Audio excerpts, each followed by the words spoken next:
Senhor. Queridos, hoje nós vamos iniciar uma série de mensagens sobre gigantes, matadores de gigantes.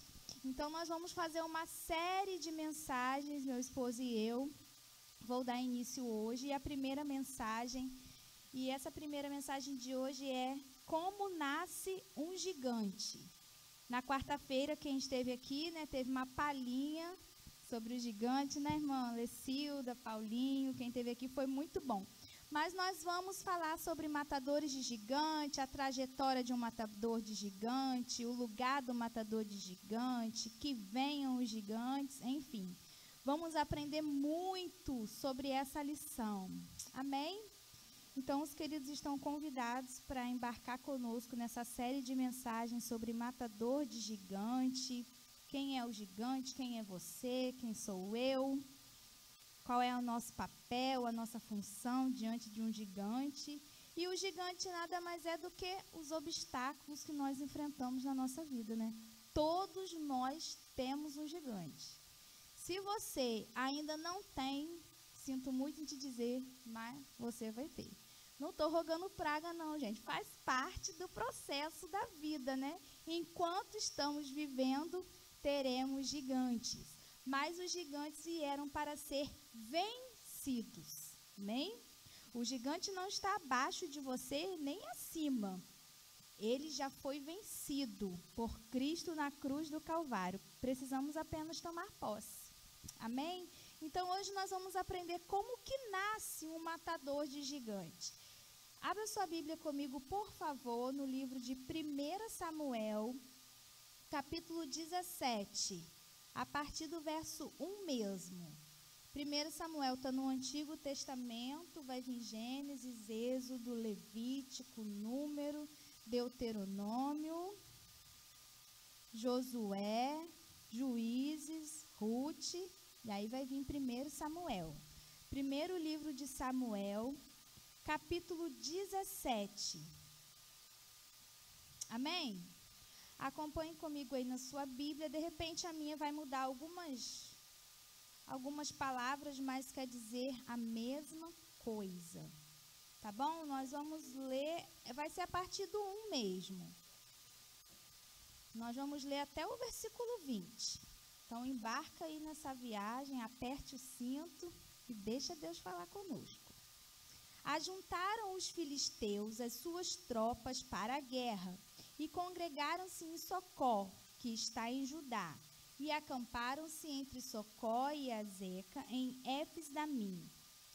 Porém, Saul e os homens de Israel se ajuntaram e acamparam em outro vale, e ali ordenaram a batalha contra os filisteus. O versículo 3. Estavam estes em um monte do lado da Lém, e os israelitas do outro monte do lado da Quém, e entre eles havia um vale. Então saiu do arraial dos filisteus, um homem guerreiro. Fala, homem guerreiro. Eu sempre gosto que vocês repitam, Mas é para ficar gravado na nossa mente.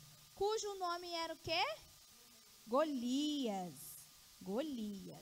da altura de 6 côvados e 1 palmo. Eu acho interessante isso, Além da Bíblia dizer que ele é bem grande, era aproximadamente 3 metros de altura.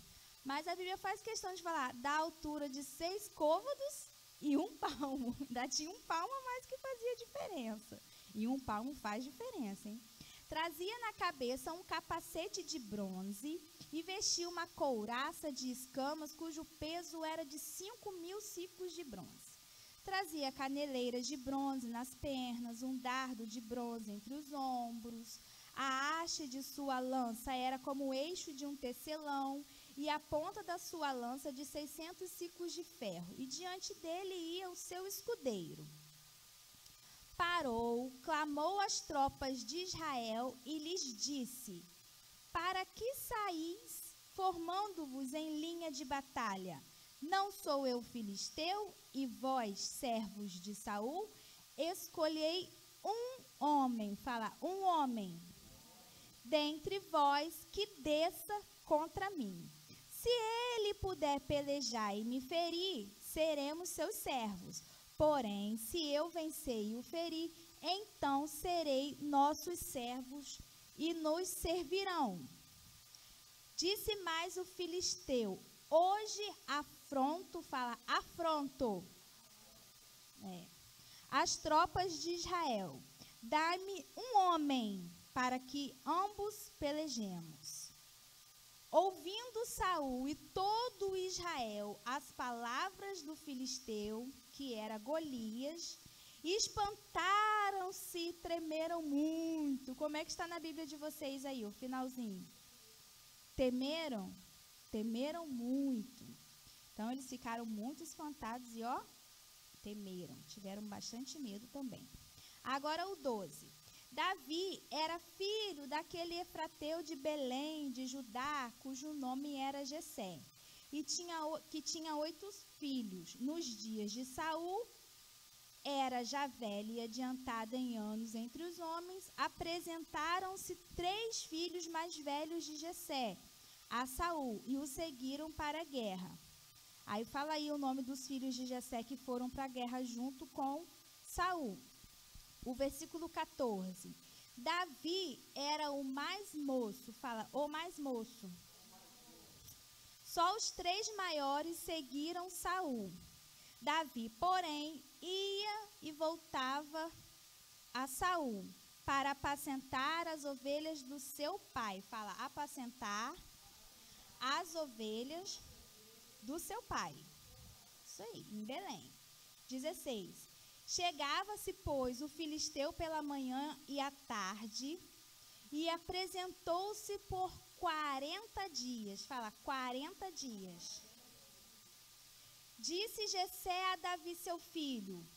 Olha o que o pai de Davi falou com ele. Leva, peço-te para teus irmãos, 1 efa deste trigo tostado e 10 pães, e corre e leva-os ao acampamento a teus irmãos. Porém, estes 10 queijos leva ao comandante de 10.000, e visitarás teus irmãos para ver se vão bem, e trarás uma prova de como passam. 19. Saul e eles e todos os homens de Israel estão no vale de Elá, pelejando contra os filisteus. Agora o 20, e é aí que a gente encerra a leitura. Davi, pois, no dia seguinte, fala, no dia seguinte, se levantou de madrugada, fala, se levantou de madrugada, deixou as ovelhas com guarda, pode falar, isso aí, carregou-se e partiu, como Jessé lhe ordenara, isso aí. E chegou ao acampamento quando as tropas saíram para formar-se em ordem de batalha, e a gritos chamavam a peleja. Então, essa série de mensagens que nós vamos falar sobre gigantes, matadores de gigantes, quem são os nossos gigantes, nós vamos aprender muito com essa leitura de Davi. Mas hoje, particularmente, nós vamos começar vendo como que se nasce um gigante. Como se nasce um matador de gigantes, melhor dizendo. Porque nós somos chamados para sermos matadores de gigantes. Amém? Quantos matadores de gigantes tem aqui? Eita! Só vi 2 animados aí, gente.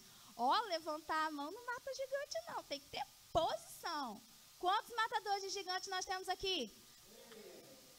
Melhorou um cadinho. Até o final dessa série vocês vão estar pulando aí, em nome de Jesus. É isso aí, nós somos chamados para matarmos gigantes. Só que na vida a gente não começa matando os gigantes. Porque um matador de gigantes, por incrível que pareça, ele não começa matando gigante, né? Ele primeiro vai matar a formiga, né? E aí só vai crescendo até chegar o gigante. Então, até chegar, até ser formado, até nascer um matador de gigante, existe um processo na vida dele. Então, nós vamos aprender aqui com Davi, pelo menos hoje, 3 pontos primordiais de como nasce um matador de gigante. O primeiro ponto que eu anotei aqui é ser fiel nas pequenas tarefas. Eu fiz questão de ler todo esse texto com vocês, porque tem pessoas que não conhecem a história. Mas aqui nós lemos que Davi, ele cuidava das ovelhas do pai, certo? Lemos aqui no versículo 12 que foram dos irmãos de Davi, 3 apenas foram para a guerra. Guerrear lá com Saul, estava no campo de batalha. Mas Davi, ele ficava apacentando as ovelhas. E eram muitas ovelhas, gente? Não, a Bíblia fala que eram as poucas ovelhas do seu pai.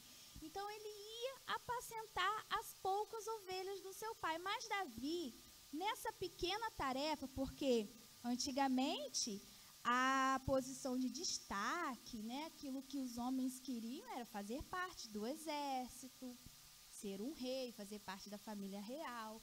Mas Davi ainda não tinha chegado neste patamar. Então, ele apacentava as ovelhas do pai. Era uma tarefa aparentemente pequena, mas Davi era fiel ao que ele fazia. Ele tinha amor ao que ele fazia. Apacentar as ovelhas do pai era algo bom para ele. E aí, nessa pequena tarefa de apacentar as poucas ovelhas do seu pai, foi que Davi se tornou um matador de gigante. O que a gente aprende aí nesse primeiro ponto? Nós devemos ser fiéis às pequenas tarefas que nós temos.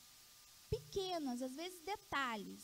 Sabe aquela coisa que, de repente, não tem nem tanta importância para o outro, mas você não foi designado para fazer aquela tarefa ali? Faça com amor, com carinho, com dedicação. Amém? As pequenas tarefas. Porque Lucas 16:10, abre aí para mim rapidinho, por favor, pastor Antônio. Lucas 16:10 fala, quem é fiel no pouco, abriu aí, 16:10.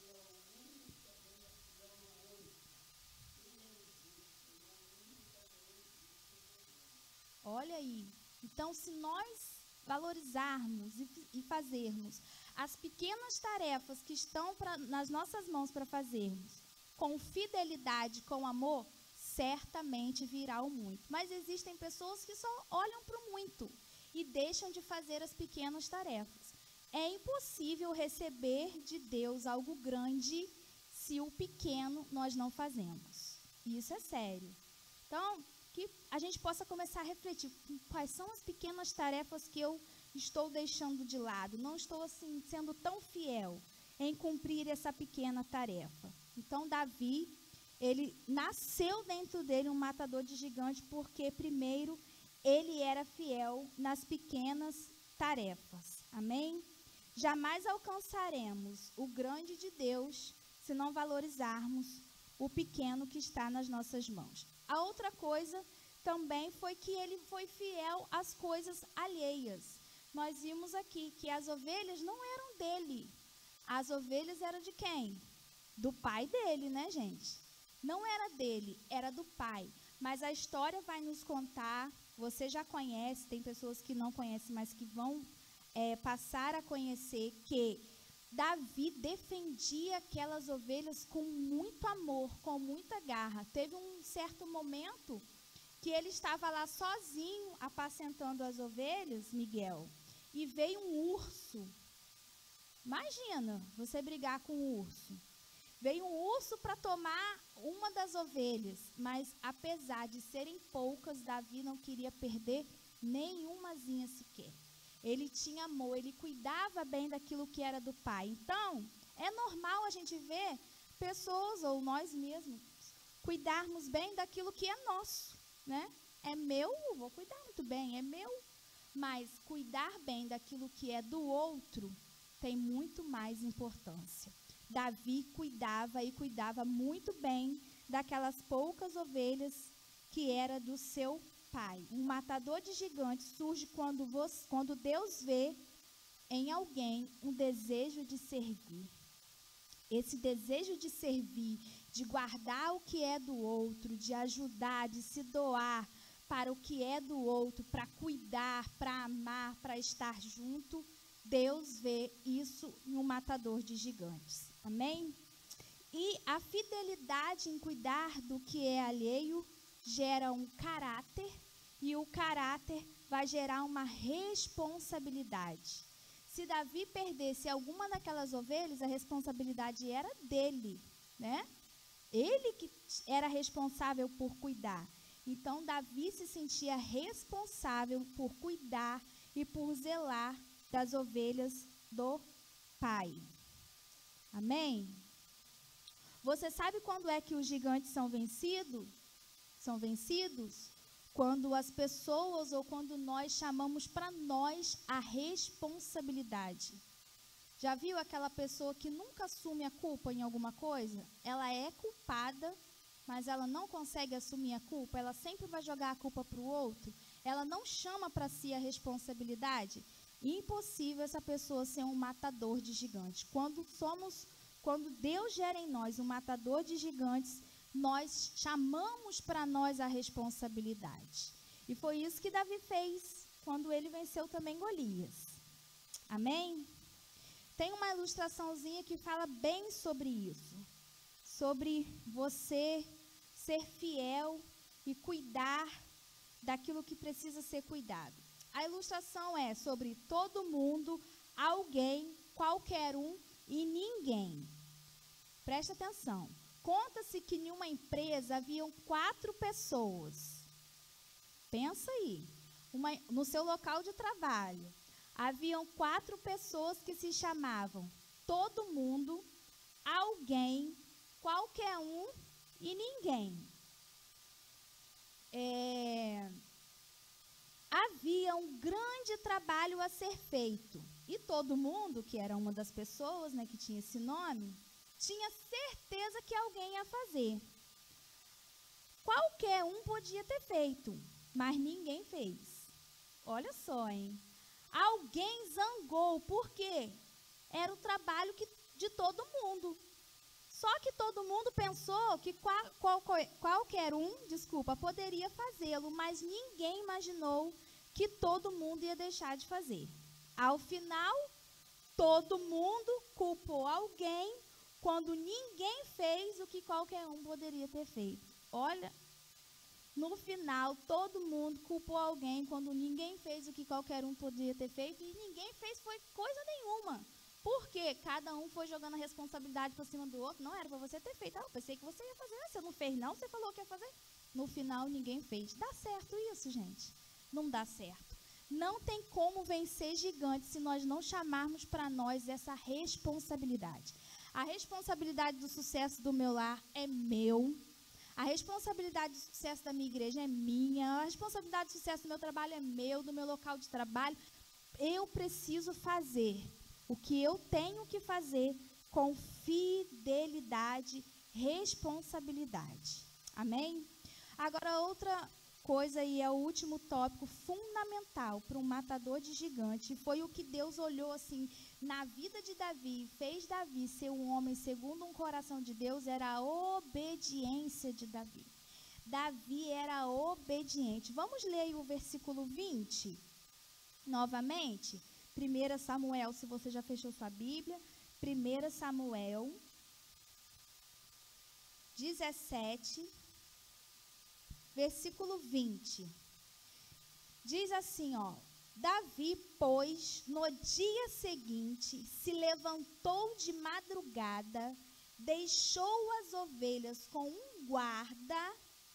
Olha, gente, eram poucas ovelhas, mas ele teve essa responsabilidade, esse amor e carinho, não deixar as ovelhas de qualquer maneira, não. Ele deixou as ovelhas com um guarda. Carregou-se e partiu, como Jessé lhe ordenara. E chegou ao acampamento quando as tropas já saíam para se formar em ordem de batalha. Então, olha só, o que Davi fez? O pai de Davi, quando ele chegou a casa, provavelmente à noite ou quase à noite, estava vindo de cuidar das ovelhas, o pai dele falou assim: Davi, eu quero que você leve esses pães para os seus irmãos, esses queijos, e eu quero que você traga a notícia deles. Aí falou onde eles estavam direitinho e tal. Davi dormiu com a ordem, de madrugada Davi levantou, isso que é responsabilidade, ó. Deixou as ovelhas do pai com guarda, carregou-se e partiu como o pai havia ordenado. Então, Davi era alguém obediente. Isso fez dele ser um matador de gigante e um homem segundo o coração de Deus. Nós, para sermos matadores de gigante, para nascer em nós um matador de gigante, é preciso ter obediência. Existem princípios que não se devem quebrar. E um dos princípios baseados na palavra do Senhor que nós não podemos quebrar é obediência, queridos. Obediência a quem? A Deus em primeiro lugar. Devemos obedecer ao Senhor, a palavra de Deus, aquilo que o Senhor nos instrui. Depois, obediência às nossas autoridades. Devemos ser obedientes. E Davi era um homem obediente. Agora, você sabe o que a falta de obediência pode causar em você e em mim? A falta de obediência em nós pode tirar-nos totalmente da bênção de Deus. Isso é muito sério, sabia? A falta de obediência. Essa semana que passou, ouvi uma pessoa que queria de qualquer jeito que Deus a abençoasse. Ela falou, foi muito sincera, e ela falou assim: eu quero saber, cadê esse Deus que não está vendo que eu quero isso? Mas se nós formos analisar a vida da pessoa, é uma vida de desobediência. Você aqui que é pai, você aqui que é mãe, se seu filho te desobedecer, você vai presentear seu filho? Vai? Você vê um pai fazer isso? Oba! Desobedeceu, Miguel, vem aqui. Toma R$1.000 pela sua desobediência. A gente faz isso, gente? Não faz. Quem é um responsável, não precisa ser pai ou mãe ou vó, não faz. Nós não recompensamos alguém pela desobediência. Pelo contrário, é pela obediência. Então, existem coisas na nossa vida que, de repente, a gente não recebeu. Ah, pastora, mas e a graça de Deus? A graça de Deus, sim, existe. Quando nós pecamos, nos arrependemos, o Senhor nos toma e nos enche com a sua graça. Sim, não somos merecedores, mas o Senhor nos dá a graça, mas nós precisamos obedecer ao Senhor, queridos. Obedecer ao Senhor. Nós só vamos conseguir matar os gigantes da nossa vida quando nós formos obedientes. Davi, em todo tempo, obedeceu ao Pai, e o Senhor viu isso no coração de Davi. Antes de Deus promovê-lo a rei, Deus via dentro dele uma obediência ao Pai. E olha que no capítulo 16 a gente vê que Samuel, que era o profeta, foi ordenado por Deus para ir até a casa de Jessé, que era o pai de Davi, para ungir Davi a rei. Então, Samuel já tinha feito isso. Davi poderia muito bem, Paulinho, virar para o pai dele depois desse episódio dele ter sido ungido a rei e falar para o pai: ó, agora as coisas aqui em casa vão mudar. Eu sou o rei aqui agora. O rei Davi. Nada de ficar lá no campo, no meio da malhada lá. Não, agora eu sou o rei. Eu tenho que ser tratado. Não, ele obedeceu. O pai falou: vai, Davi.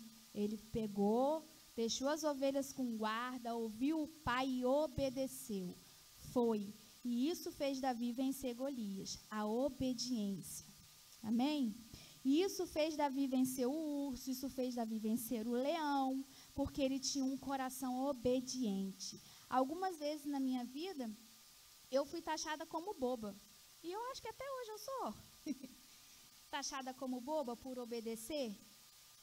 Mas olha, só nós que temos o princípio da obediência sabemos o quanto é importante obedecer. Eu sempre levei muito a sério, Miguel e João Pedro, o honra o teu pai e a tua mãe para que se prolonguem os seus dias. Eu sempre levei isso muito ao pé da letra, muito a sério. Eu obedecia sempre, até hoje eu obedeço o meu pai, porque eu creio nas promessas do Senhor e eu creio no princípio da obediência. Às vezes Deus nos pede algo e nós ficamos dias, semanas, meses, anos, enrolando e não obedecemos a Deus naquilo que Ele nos pede. Mas se o Senhor te pedir alguma coisa, se existe algo que você sabe que você precisa obedecer ao Senhor, não perca tempo, obedeça e creia, amém? Davi obedecia. Davi já era rei diante de Deus, mas ele obedeceu ao pai. Então, obedeça aquilo que o Senhor fala para você. Agora, ao contrário de Davi, nós temos a história de Saul. No capítulo 15, depois vocês podem ler em casa. Leia, gente, a Bíblia. Fala sobre a desobediência de Saul e como Deus rejeitou Saul. Deus tinha permitido que Saul fosse rei. E aí o Senhor usou o profeta Samuel e falou com Saul: olha, você vai para o campo de batalha com os amalequitas, vai lutar contra os amalequitas porque eles desrespeitaram o povo de Deus, e você vai acabar com todos eles. A Bíblia fala que até criança de peito que mamava, o Senhor mandou Saul exterminar todos eles, porque eles eram maus. Eles tinham ferido o povo de Deus. E aí Deus falou: acaba com tudo. Assim Saul fez. Foi a peleja. Acabou com tudo? Não, gente. Acabou com algumas coisas. Aquilo que era do seu interesse, ele pegou os melhores bois, mentos e tal, deixou o rei Agag vivo. E aí tá voltando lá, todo bobo. Venceu os amalequitas, todo bobo. Quando Saul encontra com Samuel, Samuel fala assim: que ouvido é esse? Que som é esse que eu estou ouvindo? Barulho de boi? Não estou entendendo.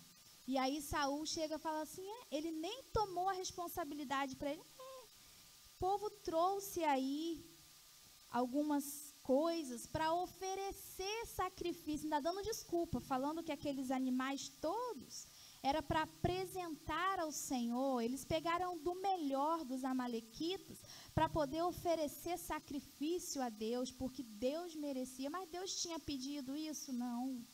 Deus falou: destrói todos. E por causa da desobediência de Saul, Deus o rejeitou.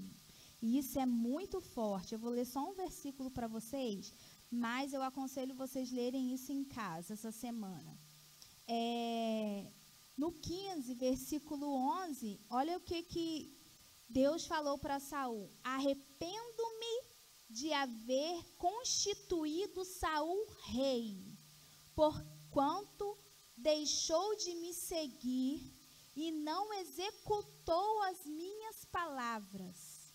Então Samuel ficou triste toda aquela noite. Então olha só, a desobediência de Saul gerou um arrependimento no coração de Deus. E olha que a palavra fala que Deus não se arrepende, mas ele se arrependeu aqui por ter feito Saul rei, porque desobedeceu uma ordem do Senhor. Não podemos quebrar o princípio da obediência. Venceremos todos os gigantes da nossa vida quando formos obedientes. E às vezes a gente obedece de boa, mas às vezes a gente obedece chorando, né? Tem coisas que Deus nos pede, ou tem coisas que nós sabemos que nós devemos fazer, que são difíceis. Mas quando nós obedecemos, quando nós somos fiéis ao Senhor, nós temos a batalha vencida. Amém? Pense isso, os gigantes vão vir, serão vencidos, mas nós precisamos ser obedientes, precisamos ter zelo nas pequenas tarefas, cuidar bem daquilo que é do outro. Esses dias eu vi, é lamentável isso, mas eu vi na casa do Senhor uma pessoa desobedecer um pastor. Gente, aquilo doeu no meu coração, porque o pastor dentro da igreja é o anjo da igreja. Se o pastor me pedir, vai ali, pega a vassoura, pode varrer, por favor, eu vou fazer com o maior amor e carinho. Então não desobedeça nem a Deus, nem aos seus líderes. Faça esse exercício na sua vida. Sabe por quê? Quando nós desobedecemos, foi o que eu li aqui, a desobediência nos tira a bênção de Deus. E aí, quando nós desobedecemos, vai ficar igual Saul. É uma pessoa, é uma vida, mas a unção do Senhor foi retirada da vida dele. Se vocês lerem aqui, fala assim mesmo. E o Espírito de Deus se afastou de Saul por causa da desobediência. E um homem, uma mulher, sem o Espírito de Deus é uma lata vazia. só vai fazer barulho. Mas o Senhor não nos chamou para fazer barulho. Amém? Ele nos chamou para vencer os gigantes. Ele nos chamou para ser luz. Ele nos chamou para fazer a diferença. E quando nós obedecemos, nós estamos fazendo a diferença sim. Porque as pessoas olham para nós. Infelizmente, né, Ana Paula? As pessoas olham para nós sem a gente ao menos perceber. As pessoas olham para nós e nos tomam como um exemplo. E quando nós desobedecemos, quando nós somos desleixados com as coisas do Senhor, com as coisas da nossa própria casa, tudo isso reflete na nossa vida espiritual. Amém? Então pense nisso. Você é um matador de gigantes. Amém? Mas existe um processo até chegar ao gigante. E é nesse processo que o Senhor vai nos aperfeiçoando. Amém? Glória a Deus. Alguma dúvida? Vamos ficar em pé em nome de Jesus e vamos orar. Vamos orar, queridos. E se você tem alguma dificuldade em alguns desses trechos que eu falei aqui, seja de efetuar as pequenas tarefas com amor e com carinho, eu sei que existem momentos que são muito difíceis. Estava aqui conversando com a nossa amada. Qual o seu nome mesmo? Lucivânia. Já foi uma professora minha que tinha o nome Lucivânia. Eu estava conversando com a Lucivânia, ela compartilhando algumas experiências do trabalho dela e a gente falando sobre cozinha. É muito difícil, né? Então, tem dias que são difíceis demais, mas precisamos fazer com amor e com carinho. Pedir ao Senhor, Senhor, renova as nossas forças. Senhor, me ajude a obedecer, me ajude a seguir a Tua palavra. E o Senhor vai te ajudando quando você tem um coração humilde para aprender. Amém? Quando você tem a humildade, não, eu vou obedecer, ainda que chorando, ainda que doendo, eu quero mudar. Como nós lemos aqui, o Senhor pode e Ele faz mudanças. O gigante na vida de Elias foi Jezabel, né? Uma mulher, ele ficou com medo daquela mulher a ponto que ele pediu a morte. Ele pediu para morrer, porque foi o gigante da vida dele. Então, nós vamos enfrentar gigantes, mas os gigantes já são vencidos. Amém? Porque em Cristo nós somos fortes. Davi tinha certeza que o que fazia dele forte diante do gigante era a presença de Deus. E é por isso que a obediência é fundamental, queridos. Às vezes eu posso ser até chata falando sobre esse negócio de obediência, né? Adolescente não gosta muito não, né, Miguel? De falar sobre obediência. Mas é importante obedecer. Hoje eu colho frutos pela minha obediência. Às vezes eu obedecia meu pai chorando, mas eu obedecia. Ou eu obedecia ou eu apanhava. Então eu preferia obedecer. Então é importante obedecer. Para quê? Para que o Espírito de Deus não se aparte de nós, para que a gente vença os nossos gigantes. Amém? Para que a gente continue sentindo a presença do Senhor diária nas nossas vidas, para que a gente seja um canal de bênção na vida do outro. É importante obedecer. Fecha os nossos olhos, vamos fechar os nossos